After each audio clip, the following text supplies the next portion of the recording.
우리 역사의 한 페이지를 찬란하게 장식했던 이름, 새마을운동. 아마 많은 분들이 이 단어를 들으면 대한민국이 가난을 딛고 일어서는 기적 같은 순간들을 떠올리실 겁니다.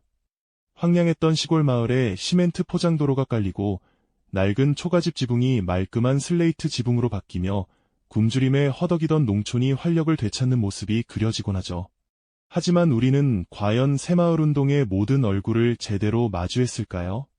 새마을운동은 정말 대한민국을 일으켜 세운 기적의 역사일까요? 아니면 우리가 애써 외면했던 또 다른 갈등과 희생의 역사일까요?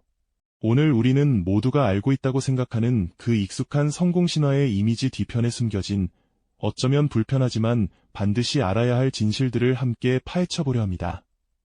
눈부신 발전이라는 빛 아래 가려져 있던 복합적인 감정의 층위들, 그리고 그 시대의 사람들이 겪었던 다양한 경험들을 조명함으로써 과거를 더욱 온전히 이해하고 현재를 성찰할 소중한 기회를 얻게 되실 겁니다. 단편적인 시선이 아닌 다각적인 관점으로 새마을운동이라는 거대한 역사의 파노라마 속으로 함께 들어가 보시죠. 잘 살아보세. 1970년대 초, 이 구호는 온 나라를 뒤흔들었습니다. 정부는 농촌의 근대화를 위한 강력한 의지를 천명하며 새마을운동의 깃발을 높이 들었죠. 가난의 굴레에서 벗어나고자 하는 국민들의 열망은 뜨거웠고, 정부의 전폭적인 지원과 독려 속에 많은 농촌 주민들은 새로운 변화에 대한 기대감을 품었습니다. 이제 정말 우리도 더 나은 삶을 살 수 있을까 하는 희망이 피어오르던 시기였죠. 마을마다 새마을 지도자가 선출되고 주민들은 함께 모여 마을의 미래를 논의하기 시작했습니다. 낡고 불편했던 생활 환경을 개선하고 생산성을 높여 소득을 증대시키려는 노력들이 여기저기서 펼쳐졌습니다. 하지만 과연 모든 농촌 주민이 정부가 제시한 잘 살아보세라는 청사진을 한마음으로 환영했을까요? 따스한 햇볕 아래 모두가 활짝 웃으며 새로운 미래를 꿈꿨다고만 말할 수 있을까요? 실상은 그렇지 않았습니다. 정부 고위 관계자들이 마을을 시찰하고 떠들썩한 행사 속에서 주민들이 일사불란하게 손뼉을 치는 모습 뒤편에는 낯선 변화에 대한 막연한 의구심과 함께 알 수 없는 피로감이 서려 있기도 했습니다. 마을 회관에 모여 앉아 진행되는 사업 계획 설명회에서 굳은 표정으로 앉아있는 어르신들의 모습은 모든 것이 순조롭지만은 않았음을 짐작하게 합니다. 오랜 세월 대대로 이어져 온 삶의 방식과 익숙했던 공동체의 질서가 하루아침에 바뀌는 것에 대한 저항감, 그리고 정부의 강력한 추진력 속에 미묘하게 드리워진 강제성에 대한 부담감도 존재했습니다. 자발적 참여라는 명분 아래 때로는 거부할 수 없는 압력으로 다가오기도 했으니까요. 잘 살아야 한다는 시대적 명제는 개인의 선택과 자유를 제약하는 형태로 나타나기도 했죠. 과연 이것이 내 삶을 나아지게 할까 하는 깊은 의구심, 그리고 어쩌면 내게 너무 버거운 짐이 될지도 모른다는 부담감은 많은 농민들의 마음속에 조용히 자리 잡고 있었습니다. 마치 오랜 가뭄 끝에 단비가 내리는 듯한 기대감과 함께 혹독한 겨울이 다시 찾아올지도 모른다는 불안감이 교차하는 순간들이었죠. 우리는 이처럼 이상과 현실의 간극 속에서 피어났던 다양한 감정들을 먼저 이해해야만 새마을운동의 진정한 의미를 찾아갈 수 있을 겁니다. 우리는 이처럼 이상과 현실의 간극 속에서 피어났던 다양한 감정들을 먼저 이해해야만 새마을운동의 진정한 의미를 찾아갈 수 있을 겁니다. 하지만 이러한 변화의 물결이 모든 마을에 똑같은 형태로 다가온 것은 아니었습니다. 오히려 어떤 지역에는 풍요로운 햇살이 쏟아져 내렸지만 또 다른 곳에는 차가운 그림자가 길게 드리워지기도 했죠. 새마을운동이라는 이름 아래 추진된 개발은 때로는 선택적이었고 이는 지역 간의 뚜렷한 격차를 만들어내는 결과를 가져왔습니다. 어떤 마을은 정부의 전폭적인 지원을 등에 업고 번듯한 아스팔트 포장도로가 깔리고 낡은 초가집 대신 현대적인 슬레이트 지붕이 일사불란하게 올려졌습니다. 마치 도시의 한 조각을 옮겨놓은 듯 활기 넘치는 모범마을로 탈바꿈하며 발전의 상징처럼 여겨지기도 했죠. 하지만 이와 대조적으로 예산과 인력 배정에서 소외된 곳들은 여전히 옛 모습 그대로 흙먼지 날리는 길과 허름한 집들이 즐비했습니다. 버려진 마을처럼 느껴지는 곳들도 적지 않았다는 이야기입니다. 이러한 불균형한 발전은 주민들 사이에 깊은 박탈감과 불공정하다는 인식을 심어주었습니다.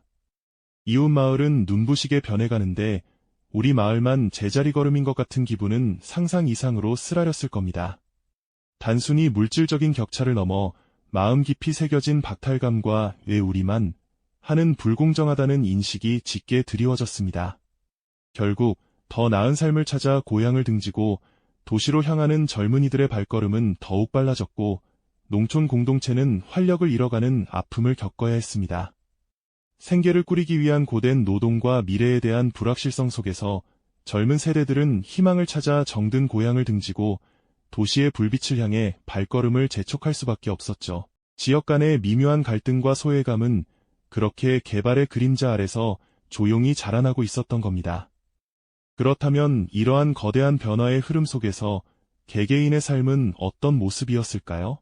잘 살아보자는 구호는 때로 개인의 자유로운 선택을 넘어선 거부하기 어려운 압력으로 다가오기도 했습니다. 겉으로는 자발적 참여를 강조했지만 실제로는 그렇지 않은 경우가 많았죠. 이른 새벽부터 늦은 밤까지 농번기든 아니든 가리지 않고 마을 사업에 동원되어야 했습니다. 자신의 논밭을 돌봐야 할 귀한 시간을 쪼개 도로를 닦고 하천을 정비하는 일에 매달려야 했던 겁니다. 마치 공동체의 발전을 위해 개인의 노동력을 무상으로 제공하는 것이 당연한 의무처럼 여겨졌다고 할까요? 농민들의 피로와 희생 위에서 새마을 도로가 깔리고 마을 회관이 지어졌다고 해도 과언이 아닐 겁니다. 더 나아가 어떤 이들은 공동체의 발전을 명분으로 소중한 사유재산을 기부하라는 강요를 받기도 했습니다. 대대로 물려받은 땅이나 어렵게 모은 재산을 내놓아야 하는 상황은 그들에게 깊은 무력감과 함께 거대한 흐름 앞에 선 나약한 개인의 모습을 절감하게 했을 겁니다. 마을회의 석상에서는 반대 의견을 내는 것조차 쉽지 않았습니다. 모두가 성공을 외치는 분위기 속에서 자신의 목소리를 내기보다는 침묵하며 순응하는 길을 택할 수밖에 없었던 것이죠. 이러한 강요된 선택들은 잘 살기 위한이라는 명분 아래 수많은 개인의 삶에 지울 수 없는 그림자를 드리웠습니다. 이처럼 외형적인 발전과 개인의 희생이 교차하는 가운데 우리는 또 무엇을 잃어버렸을까요? 근대화와 효율성이라는 이름 아래 오랜 세월을 함께했던 전통적인 가치와 자연환경 역시 적지 않은 변화를 겪어야 했습니다.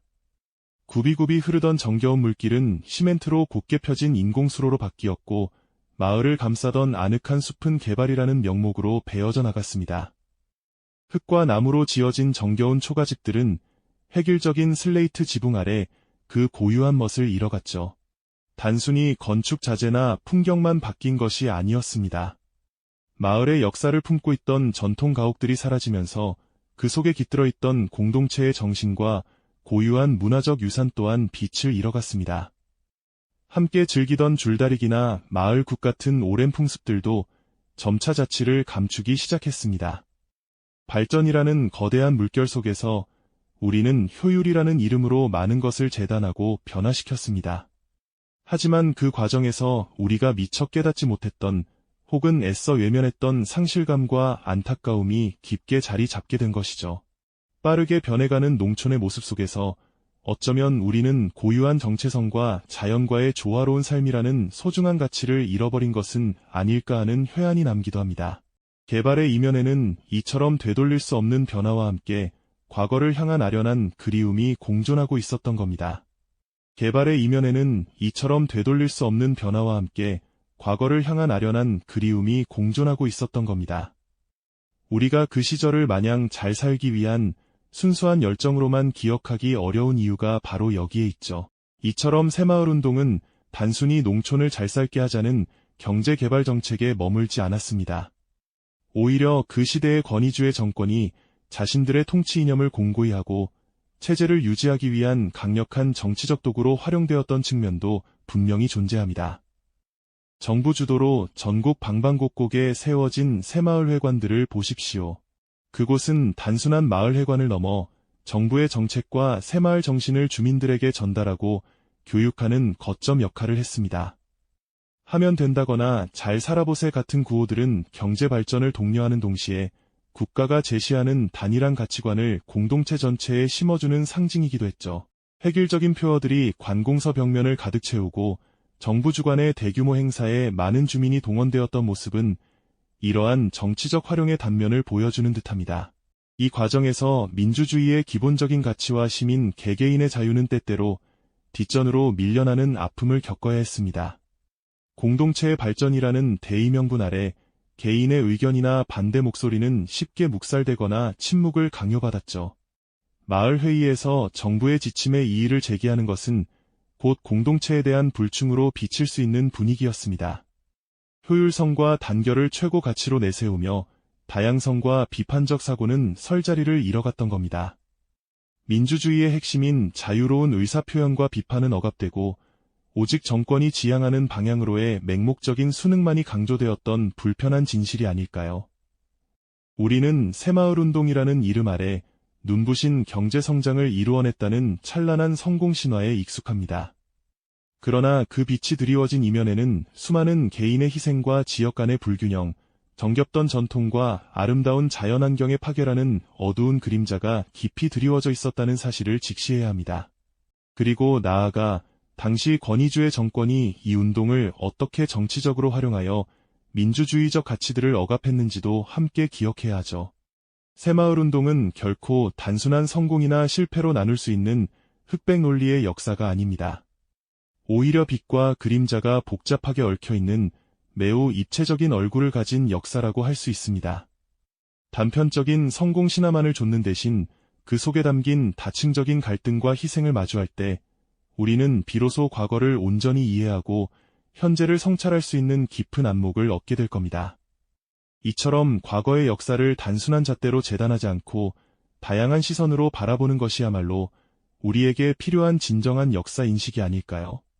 우리가 과거의 성공만을 강조하며 그 이면에 가려진 그림자를 애써 외면한다면 현재 우리 사회가 직면한 복잡한 문제들을 해결하는 데 오히려 방해가 될 수 있습니다. 모든 발전과 변화에는 반드시 그 대가가 따르기 마련이죠. 그 대가를 온전히 이해해야만 우리는 비로소 지속 가능한 발전을 모색하고 더 나은 미래를 향해 나아갈 수 있는 지혜를 얻을 수 있습니다. 새마을운동이라는 이름 아래 우리가 얻은 것과 동시에 잃어버린 것들을 함께 기억하며 과거의 역사를 통해 지금 우리 사회가 직면한 여러 갈등과 선택의 순간들을 어떻게 바라보고 헤쳐나갈지에 대한 깊은 질문을 던져봅니다. 우리가 미쳐보지 못했던 역사의 이면은 새마을운동뿐만이 아닙니다. 이 영상이 도움이 되셨다면 좋아요와 구독 부탁드립니다. 여러분의 응원이 제게 큰 힘이 됩니다. 다음 영상에서도 더 유용한 정보를 공유하겠습니다. 감사합니다.